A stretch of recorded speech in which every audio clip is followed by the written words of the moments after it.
Dobrodošli nazaj, sem Met iz Level Up Training Centra. Današnje vprašanje se je glasilo, zakaj mi elastika pri samih pull-upih ne pomaga do pravega pull-upa brez elastike. Namreč oseba je uporabljala elastiko najprej debelejšo, nato tanjšo in nato še tanjšo in je ostala pri tej najtanjši. Zakaj ni napredovala? Zato, ker dejansko je oseba napredovala zgolj v tej vaji in ne v pravi vaji pull-up. Namreč, skozi smo delali eno in isto vajo, telo pa je narejeno tako, da več različnih vaj združimo, hitreje se adaptira, hitreje postanemo močnejši in zato bomo lažje naredili navaden pull-up. Primer, obstaja več vrst, kako lahko izboljšamo naš pull-up, zato recimo ali jumping pull-upi ali pa celo še boljša ideja, negativni del pull-upa.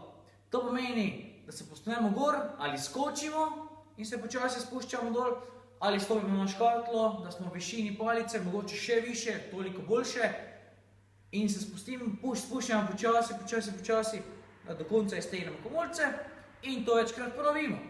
Sedaj, ta vaja, ta negativni del giba nas bo naredil tečen, oziroma nas bo bolelo. Zato v začetku ne pretiravati, tam nekje do 15 ponovitev v celem treningu, kasneje pa mogoče kje do 25.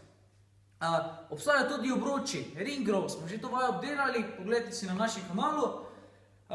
Zelo dobra vaja, ki lahko definitivno težimo, da mogoče še je stvar težja kot sam zgib, zato je vredno poskusiti.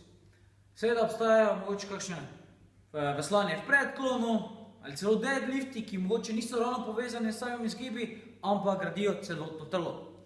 Zato dajte poskusiti več različnih vaj, tako boste hitreje prišli do potrebne moči, ki jo potrebujete za izvajanje takšne vaje.